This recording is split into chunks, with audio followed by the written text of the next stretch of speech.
Existen muchos textos antiguos que nos hablan de un pasado de la humanidad muy distinto al que aparece en los libros de historia que nos enseñan en las escuelas. En ellos se cuenta que hubo una época donde los dioses convivían con los humanos. Eran seres físicos que esclavizaron a la humanidad. Buscaban el control de los hombres y de la tierra, y se enfrentaban entre ellos en feroces batallas para conseguir la supremacía. En algunos escritos se describen esas luchas, como en el Mahabharata, un antiguo texto de la India, donde se relata una violenta batalla en el cielo, cuyo vencedor fue el poderoso Indra, que combatió desde su vehículo aéreo a los asuras que se ocultaban en sus nubes fortalezas. Estas historias presentan muchas similitudes con los dioses de otras civilizaciones, como en las tablillas descubiertas en los archivos reales hititas, donde se mencionan las batallas del dios Tesú, dios del cielo y de las tormentas, representado por un rayo triple. Sus enfrentamientos por controlar las regiones más importantes de la Tierra tenían lugar en los cielos y en los mares. En una de esas batallas, Tesú fue ayudado por 70 dioses con sus carros. Otros textos nos hablan de la increíble longevidad de esos poderosos seres, como en las listas de los reyes sumerios del siglo VII a.C., donde se menciona a los dioses y semidioses mezclados con reyes conocidos que en el pasado gobernaron en Sumer, y reinaron cada uno durante miles de años.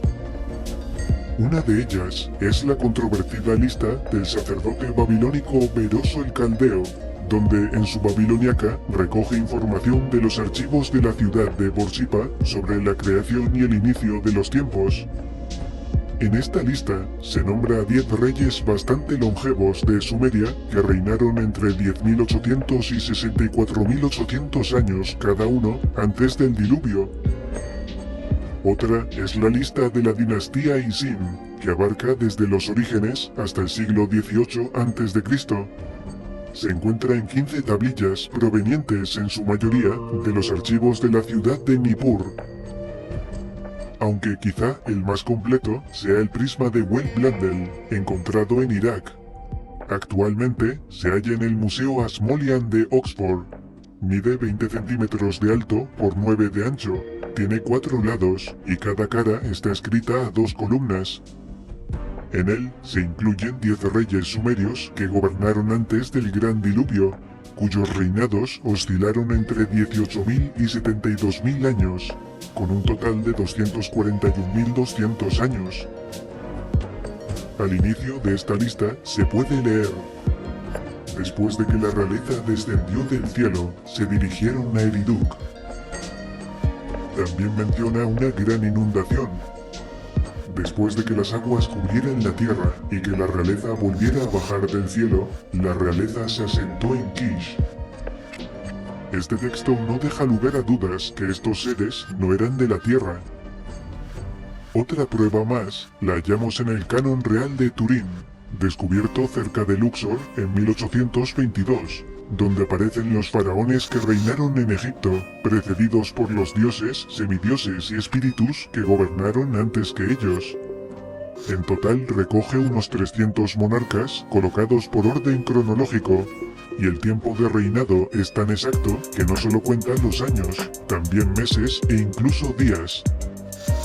Curiosamente, solo se considera real una parte de la lista, porque si no se tendría que admitir la existencia de esos dioses o seres no humanos, por lo que para justificarlo alegan que ese trozo es mitología. La piedra de Palermo que se encuentra en Sicilia también menciona a los dioses y semidioses pertenecientes a las primeras dinastías de Egipto. Otro interesante texto es la epopeya de Gilgamesh, un personaje legendario de la mitología sumeria, cuya historia está escrita en unas tablillas de arcilla halladas en 1847 bajo los escombros del Palacio Real en Nínive.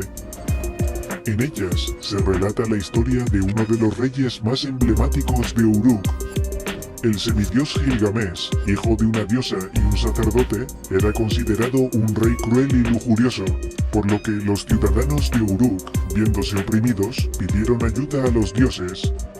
Aunque estos no ayudaban mucho, ya que se narra en la tablilla 3 cómo la diosa Ishtar, enfadada con Gilgamesh, no dudó en castigar también a los humanos, por lo que pidió a su padre Anu que enviara el toro del cielo como escarmiento.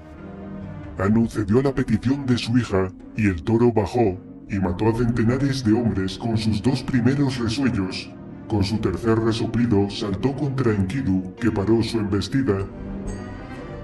Es evidente que se trataba de algún tipo de nave. En la tablilla 11 se cuenta la historia del diluvio, que también aparece recogida en la Biblia. En ella se nombra a los dioses Enki, Anu y Enlil, que estuvieron en el consejo que dio la orden de enviar esa gran catástrofe a la Tierra. La encargada de llevarla a efecto fue la diosa Ishtar.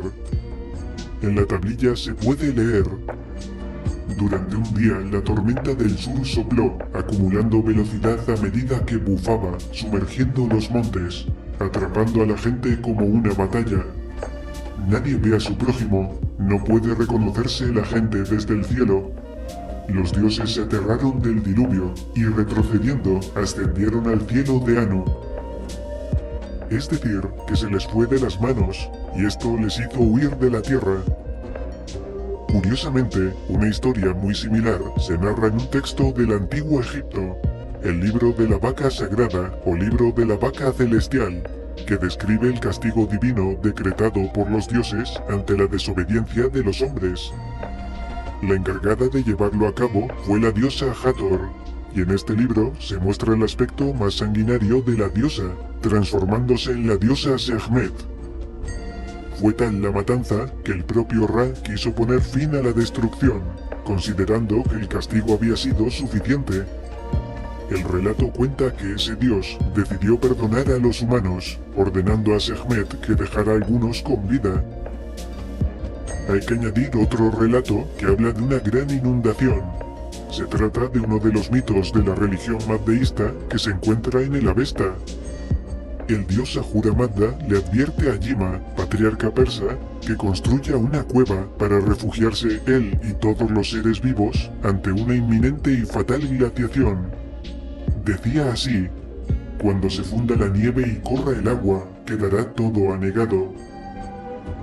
Por otra parte, en el Popol Vuh de los mayas quiche de Guatemala también se hace mención de una inundación, y la asocia con mucho granizo, lluvia negra y niebla, y un frío indescriptible. Cuenta, además, que la luz del sol no volvió a verse hasta 26 años después de la inundación. Existen más textos mesopotámicos que relatan otras destrucciones hechas por esos supuestos dioses venidos de las estrellas, como la Erraepos y las Lamentaciones de Ur, que describen cómo, por mandato divino, fueron atacadas sus ciudades, y la destrucción fue de tal magnitud que no quedó absolutamente nada. En las tablillas se dice que la tormenta de fuego quemó la tierra. Además, el sol, la luna y las estrellas quedaron ocultas.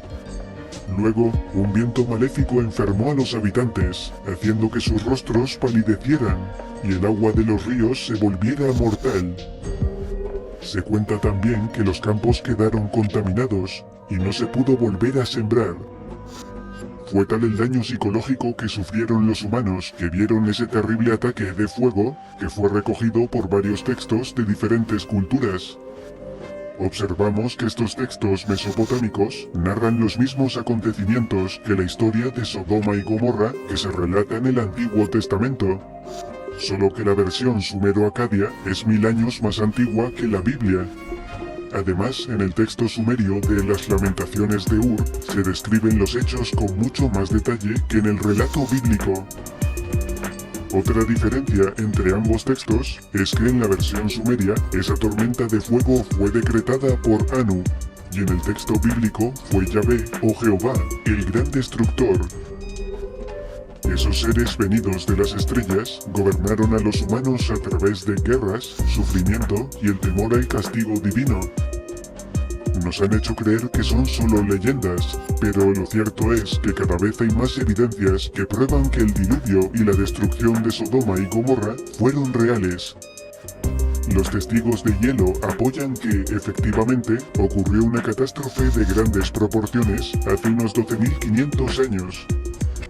Esos viejos mitos que hablan de destrucción por parte de esos dioses son sorprendentemente precisos.